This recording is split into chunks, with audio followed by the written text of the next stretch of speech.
Ladies and gentlemen, welcome on into another special presentation of Man Cave 101 podcast. We got a good one for you today. It is our artist spotlight series.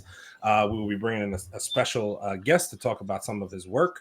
But first, let me introduce the guys. His enemies call him Kalo K, the Mama Wana God. Leo from the Man Cave. What's going on, bro? What's going on, peoples? Get okay. Let's go. Brooklyn in the house. Big Chase. What is happening? Salute. And I am your man in the chair, AA Ron. I only have one name. I'm not that fancy. So before we get going here, I did just want to mention you can find any of our content on all of our socials. So, geez, that includes a lot now. YouTube, Twitch, Twitter, Instagram, TikTok, Apple Podcast, Spotify. I don't think I missed any. I hope not. Facebook. I missed one. See, that's why we have backup. That's what happens. And Facebook. And also, I did want to mention our special guest. We will be putting his links in the description to any of his Instagram, artwork, Facebook page, Kickstarter, which we'll get into in a little bit. But without further ado, I do want to introduce our special guest. Obi, what is going on? What up? How y'all doing? Good day. All right. Welcome, man. So Obi is here to talk to us today about, I don't want to mispronounce, Shaolin Moorz, correct? That is correct, sir. Okay, hey, that's it. Shaolin Moorz. Okay, perfect. So we are going to get into a bunch of your work. Let me just put you on the big stage here. There you go.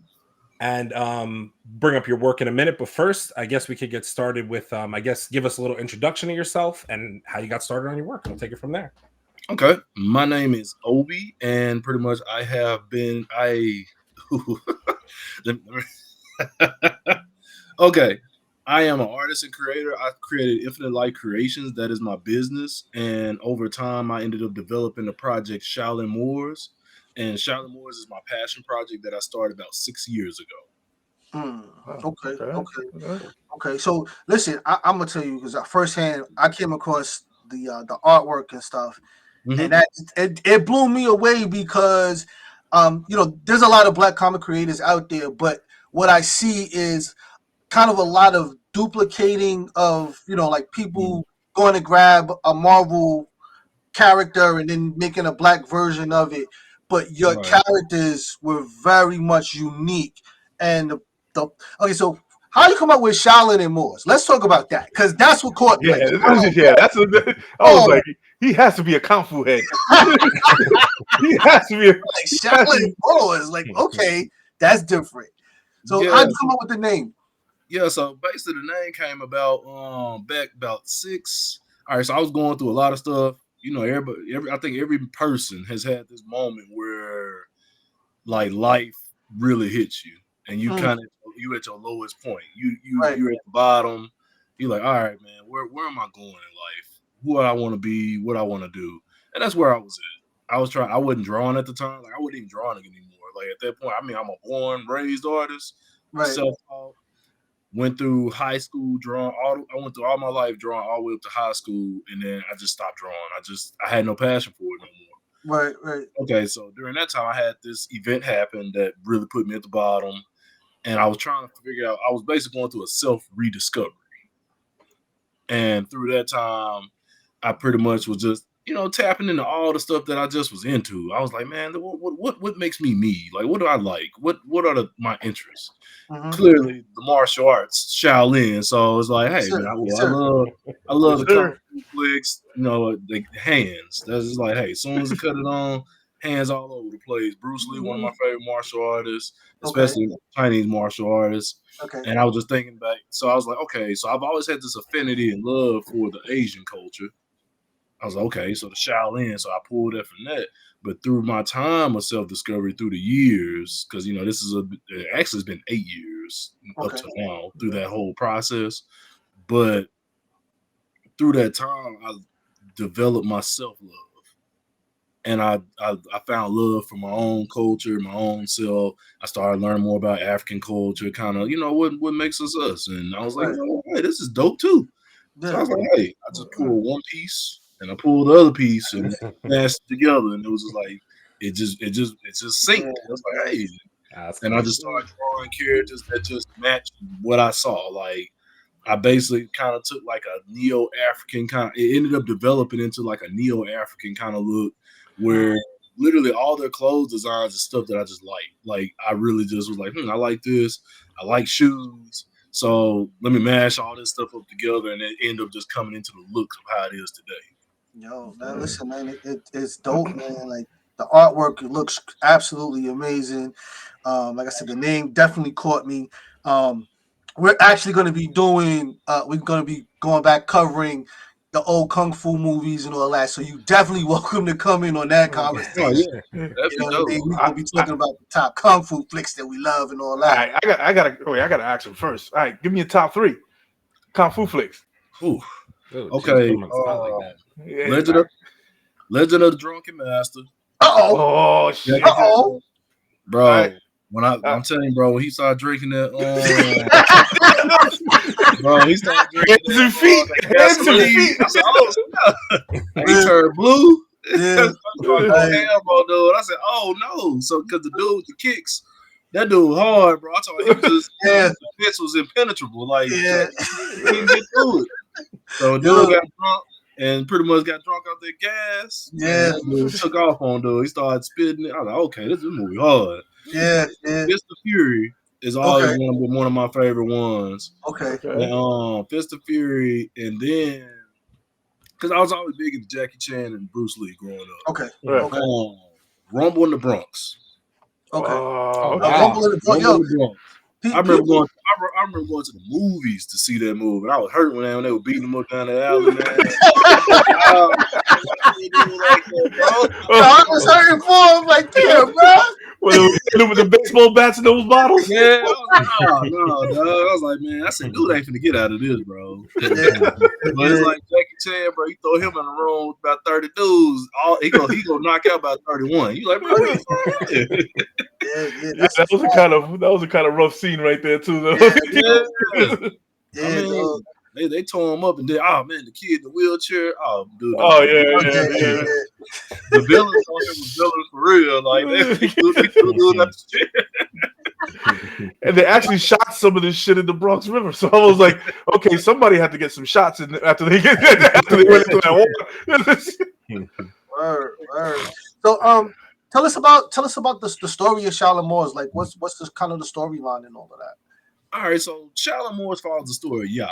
So Ya is pretty much like he's a prince. So he got everything. He got the respect. He got the power. He's well known. He's well renowned. His family's well respected. So you basically go through this story. And I don't want to spoil too much because I really want y'all to, we just want to get the gist of it. That's fine. But pretty much the story is going to follow how Ya deals with trauma and it's like he basically has to go through all these trials and tribulations in life after suffering a major trauma in his life. Okay. Because, the thing about life, man, we can have something major happen and life don't stop. It's still that's a fact. That's a fact. That's a true. Bill still do on the first. No matter what's going on. You still need to eat. Like, if you're married, you got to still take care of the family. So it's like, hey, life happens and you still got to be able to press on through. So basically, his village is pretty much, their land is pretty much infiltrated by this corporate dude named Borgia. Okay. Corporate, like he's basically like just corporate giant. He sees some resources. He's like, hey, I can flip this and make some money off of it. So that's why he's attracted to the land in the first place. Okay. So I wanted to make a story where it had nothing to do with race, just a cool story, cool characters, and a cool plot. So you basically watch how Ya has to basically unite all the tribes together to pretty much go against this corporate giant that's pretty much taking over the whole land. Because it's not affecting his family, it's affecting every tribe. Right. And everybody's losing their resources to this guy. Okay. Yo, that sounds like something. That is tight. That's dope, bro. That's dope. So, hey, can we bring? I'm sorry. Go ahead, Eric. No, I was just gonna say, I think we've been sitting here talking about it, so I think it might be a good time to bring up some of the artwork. Obi, if you want me to stop at any time, let me know. But I figured it might be a good time to share the actual art and some of the work with everybody, so this way that they get an idea of. So obviously, this is your logo. Yes. We got just a couple of pictures here, personal pictures. Looks like you at a booth. I'm not sure where this is. I don't know if you want to. That's LA Comic Con. We actually just hit LA Comic Con last month in December, and man, it was a blast. There was a lot of learning. It was a lot of networking for sure, because I mean it was huge. It was so much going on. It really did take about 3 days to really kind of explore that whole area. So we got to meet a lot of other dope artists, a lot of podcasters, a lot of just people that are just into the same craft that we're into in all different types of ways. It was somebody for everybody, and it was kind of like you can find your tribe out there and find people that you can network with and hang with. So that was our first time in LA. You know, the second picture is when I pretty much was exploring the city. You know, me and my team, we was out there just really just enjoying the LA lifestyle. Okay. Cool. Oh, that's dope. I see that you are you have to be a sneakerhead. We'll get into that in a little bit. So, can you tell us, like, as we pass some of these characters, bro? Because I gotta tell you, this one right here is my favorite, and I'll tell you why when we get to another picture. But so, who is this that we're looking at? So this is King Ra. So in the preview, you see some pages on the front end. The story starts with King Ra, and it shows how he basically starts Twilight, the actual like the city of Twilight. Right. So pretty much he's Ya's father. He's the one that introduces everything to the story, and then the story unfolds following Ya. So throughout chapter 0, which is where we're running the Kickstarter on and everything back again in March, that's gonna cover how Twilight is created, how Ra starts Twilight, and then it shows how Ya's born, and then the story follows Ya as a child. Okay. Oh, wow. Okay. It's going back. Okay, I like that. I love how you incorporated the Ankh in that spirit. Yeah. I was looking at that. I was like, that's the Ankh. That's kind of dope. That's kind of dope. It's the giver of life and death. Yes, so first of all, let me just say, bro.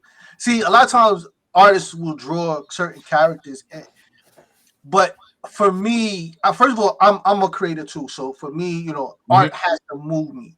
What I love is the power in the form of your characters and whatnot. Yeah, like you can tell this dude got power. You know what I'm saying?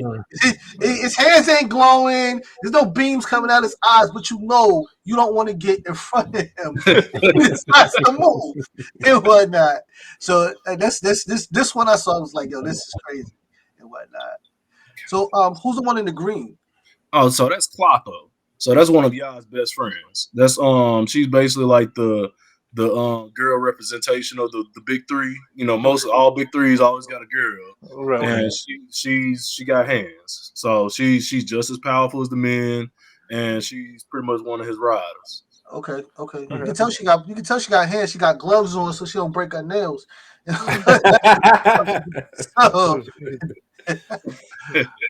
Yo, who's the guy on the left? All right, so on the left, that's Azrael. So the way the story is gonna play out, I'm big into JoJo. So I'm a huge JoJo fan. I like how they change protagonists every story to tell a different story. So the whole story of Shaolin Moorz will take place in 3 different books. The first book follows Ya, the second book follows Azrael, and then the third book follows Koji.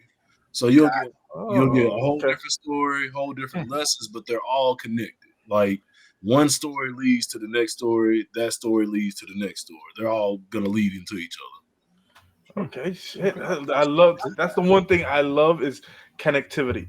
That's the one thing that drives everything. Is just the connectivity of it and the way you have it set up. It's sounding like it's gonna be a banger. Yeah. It's gonna be, okay, I'm a statue head. Yeah. Or these right here. All right. First off, okay, where I'm gonna go. where did you get them made? Or Okay. are you making them or is it all in house? All right, so I have a 3D print lab. I ended up investing in one and building it. Wow. Okay. I found the right 3D artist to work with. His name's Prey Collection. You can follow him on IG. He is official. Like, Okay. Yeah, you can tell. Yeah, you can tell. Like the quality of this is. Yes. It is. You're there with Sideshow with me. Yeah. With these characters because like I said, I'm a statue head and I'm a big sketch on detail. Yeah. Yes. And the detail in this is Yes. sick. Yeah. What size are these statues? They're around about. Hold on, I can show you one real quick. My son, unfortunately, just dropped it earlier. So. Oh my god! Oh man! Oh my god! I can give you an idea of how big they are. Did you revoke his college fund? Nah, he's 4, so I can't deduct it just yet. But these are the size of them. They're huge. Oh wow! Oh wow! Oh, That's Yeah. a size. So I got some Dragon Ball figures. You know, those are always Yeah. nice. Right. So he's towering bigger than the Dragon Ball. wow. That's Wow. dope, bro. That is tough. Yeah. Now these are also going to be these are going to be available. Yes, to these are, purchase? these are on the Kickstarter too.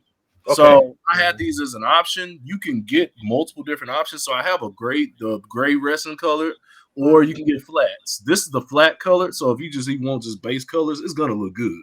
Right. Yeah. The details bring it out. Yeah. The details. So we got the flats, and then we also got details. Details is my one. That's actually put up. The one in purple. That's the one that's actually put up. We got that wrapped up right now because, yeah. So, but yeah. Because that can't. You don't need that to drop. No, hell no. Yeah. So, but also I can show this too. I actually just picked this up today from our painter on our team, Rudy. But I got Funkos too. So, those those is crazy. Yo, that is dope. Those is absolutely crazy, bro. That is dope. That up today and pretty much been looking through it, and I'm actually printing like his dad right now. So the one you like, King Ra, I'm printing it now. So I'm gonna get that. You could just send that right on over. You can ship it right to the crib. I'm gonna need some statues, man. That's the thing. Like just like you a statue, I'm big into them too. I have an abundance of them, and I had to try to slow down because I just had too many. They're like falling out of my closet. It's like, listen. When we do the tour of the man cave, you will see why Leo is a statue head, bro. Like, so, you will see like he has it, bro. he has it. It's an itch, man. It's like man, once you get a good handful on them, it's like every time you see him, you just like, man, listen. Yeah, we know that. That's Aaron. Yeah. I wasn't gonna be a collector, and I don't know if you can see the background very well. He was like, I'm never going to collect comics. I'm never going to. I don't know why you guys spend all that money. Now he comes in every week with a buckload. Like, I just got this stuff right here. Yeah, that's how it starts, man. You'll get a handful, especially with the Funkos. Oh man, they're easy to get. All right, I got another question for you. Okay. What was your first favorite? What was the first thing you started collecting? Actually, it was video games. So back when I used to play games, when I used to play video games like Tough, or when I had time to, that was typically what I was into first. Video games, I would pretty much buy them all. Like every video game, I actually still got games from PS2, PS1. Like my collection goes fairly far back. I don't pull them out anymore, but they there. But video games, come over to CGC, bro. Them things is cool. Yeah, yo, bro. Get them graded. Yeah, a freaking Mario cartridge from Nintendo is going for fucking $200 right now if you get it graded. I ain't got them that far back now. I think by far as I can go back is probably about PlayStation 1. I may have some Sega stuff around. Listen, get it graded, bro. Like this stuff is so crazy. Like we were just talking about that. Was that VA? What VHS? Beauty and the Beast. Beauty and the Beast. How much would it go for? What, $350 for? You know what I'm saying? And my question is, how do we know it's on the tape if it's sealed? Like, Yes, you know what I mean? Yo, like during the VHS era, we all know, like, yo, you wanted to get your favorite movie and you ran out of tapes, you just record over what you had. So right. you think I nothing think, about Beauty and the Beast and like, go over it. So yeah, I think. Then I thought the official movies had like that kind of protector on there though, to where it couldn't get recorded over. Oh, there was you could put a tape in a piece Yeah, in you a can put bag, tape you can put tape and a piece of paper on the it's just a bottom of little. Oh, it. They had the little tabs on the bottom of them that Yeah. then you have to punch it out, but you can just put like a piece of paper in there because it literally is just a little sensor that comes out. You put something right. in there, and now the machine doesn't know the difference. Okay, Yeah. okay. That's for all the old Yeah, heads. you with know, VHS you love tapes. your old head for that. I know. I get my age. I don't care though. Yeah. So this is dope, bro. So let's talk about your Kickstarter, man. Like, we happen to come across that. I saw the presentation for that, but tell the people about what's going on with your Kickstarter right now. All right, so my Kickstarter, pretty much the biggest thing I wanted to pretty much, it's one thing to raise money for a project, but I wanted to actually be able to put it in people's hands. Like, it wasn't about just getting money. I was like, hey, I want you to have a copy, have you some swag, some merch, so that way I can get some feedback. I want to hear opinions. I want to get feedback from people. So when we started this Kickstarter and stuff, and I had to pivot because there was a lot to learn during the whole process. So I'm not going to act like, yeah, man, it was easy. It wasn't. It was a lot of stuff I had to adjust even midway. And luckily I had some solid friends that's ran Kickstarters before, and they gave me some good feedback and advice, told me where I can tweak and improve some things. And we saw a real big turnaround.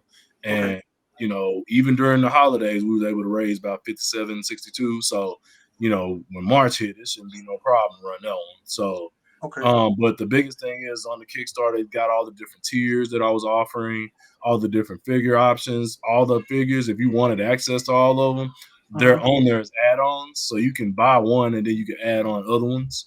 Okay. So we had those. We had pins. I actually brought some of that stuff so I can kind of show some of it.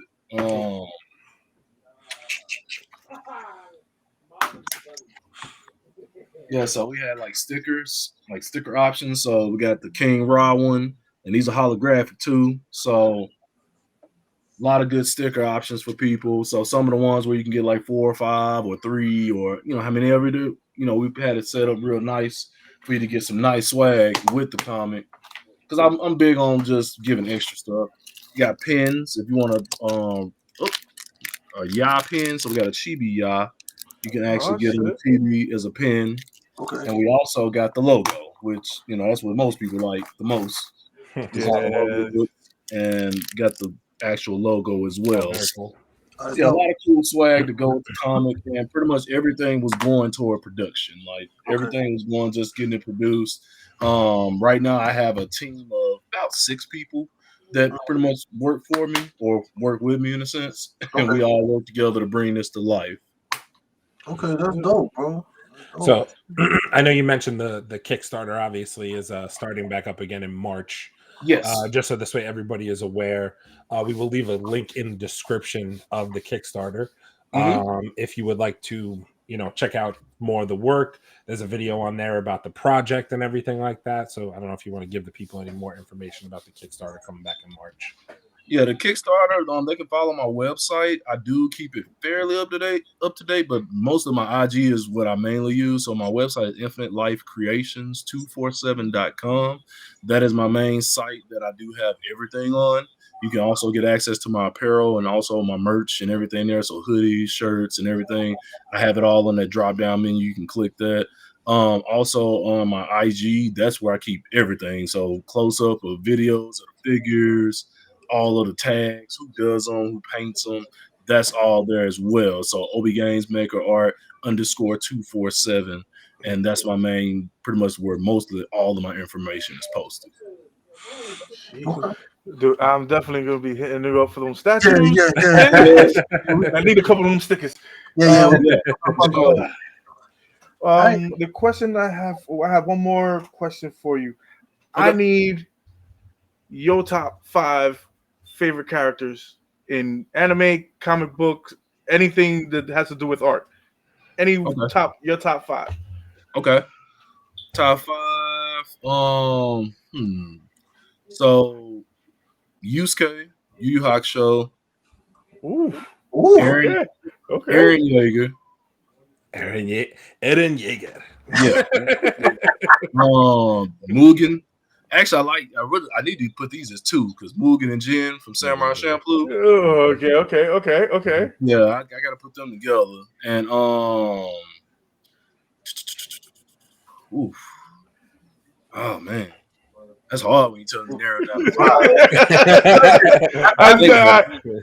As you said Yusuke, I was good. You gotta say that. That's my guy right there, bro. I absolutely love Yusuke. Yeah, Yusuke, man. Yu Yu Hakusho is like my top favorite anime. Like I've watched that anime more times than any of them. Yeah. Okay.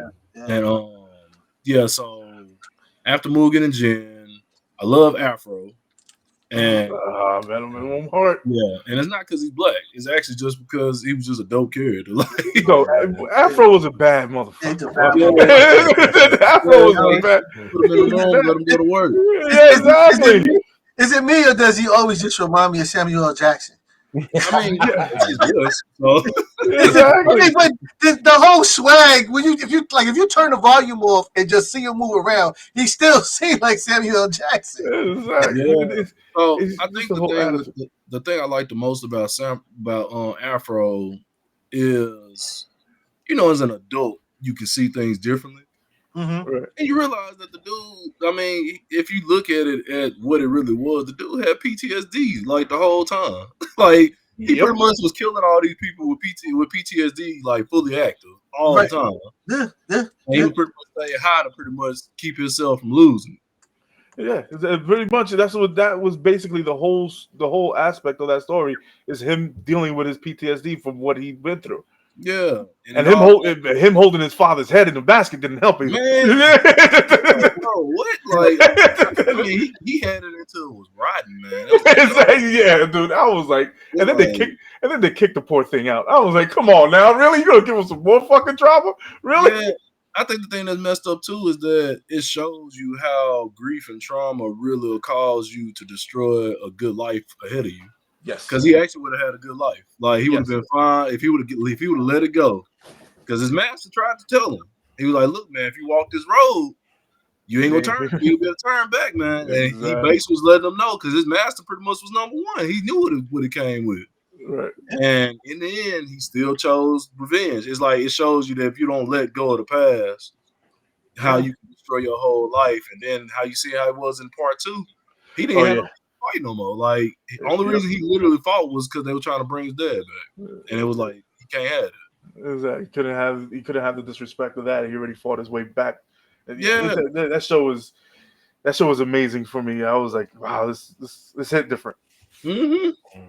So that's why I personally wanted to make the story that I made because, a lot of people, they're not going to read a book. They're not going to really seek out the information, especially kids. Right. So I wanted to put information in the way that we're writing this story. We want to put that information and make it readily available. Like people that know and they understand what it is, they'll understand what it is at any point. Even if it's being subconsciously given to you, it'll be there. It'll finally click one day. Right. You be like, man, I remember this. Like, this is in this story. Like, man. Like, and then you start really digging. Like, like this whole time. Exactly. So it's just giving a story with some purpose behind it. Like it. All right. Yeah. All right, bro. Listen, man. Shaolin Moorz, man. Make sure you check it out. Check out my boy Obe, man. Kickstarter going to be kicking back off in March. Make sure you get in there. We're going to get us some Funkos and some statues and some merch, bro. Damn right. This shit is dope, man. Yeah, that Funko was going to be on my statue. That's going to be one of mine. Yeah, we got to get that officially, my dude. Anything else you want to tell the people before we close it out? Yeah, any up and coming projects or any place you're going to be coming up that you want to mention to anybody before we let you go? So we will be in WonderCon in California in March, end of March. So we will be in. That's a real big con. So we will be in WonderCon and in attendance. And I'll be continuing to announce more of the cons because this is going to be a con. Like we're going to be on tour this year, so nice. Going to be out promoting, putting the project in people's hands. I will keep all those updates on my social media platforms and my website. But my biggest thing that I just want to tell people is thank you. I do appreciate the time and the effort that, you know, people have taken into even looking into the project. Just show appreciation, even just to like the characters. I mean, when you're drawing something original, fully original with no attachment to nothing else, you really never know how people really feel about it. So when you're able to see like real genuine appreciation, it kind of makes you feel a bit different about it. It's like, man, you know, I really made something that I love, and then other people love it too. It's like, that's cool, you know. So I'm sharing something that I've already loved anyway. And to see the reaction and to see the appreciation, it's definitely been a lot of work. So seeing that definitely helps too. But it's just gratitude, man.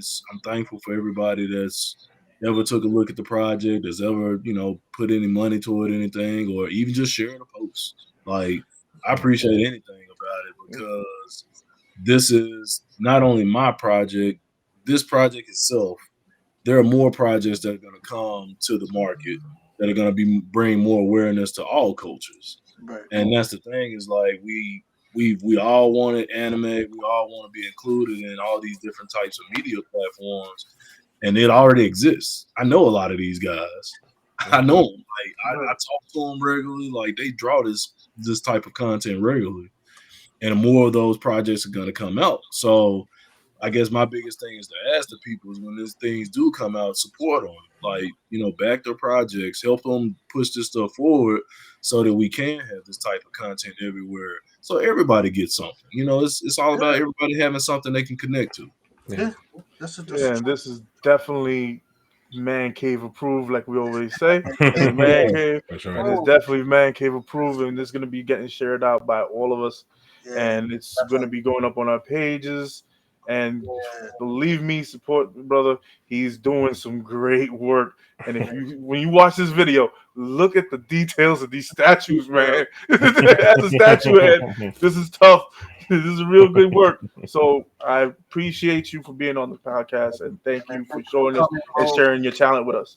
Yeah, definitely stay in touch, man. Come back, give us updates about what's going on. Yes. We here, like I said, you know, this platform is, you know, for brothers like yourself, sisters like you know, that's out there, whoever it is doing this type of content, doing these types of products and all of that, to help visibility and awareness, because you guys are out there, and what you have is absolutely dope and needed in the marketplace and whatnot. Right. So, all right. So, Mr. Aaron. Hey, Ron, going to take us out there. Don't forget to check us out Thursdays, 8 p.m. on YouTube, Spotify, Apple Podcasts, you know, Twitch, Twitter, Facebook, Instagram. We outside. It's not so easy, is it? That's no, it's not so easy. That's why we let you and Abel handle that, and we don't get involved. Exactly. You guys we're old. I'll let you have it. We old. Remember shit. We appreciate y'all kicking it with us. Obi, appreciate you, bro. Till next time, here's your outro. Peace. Later.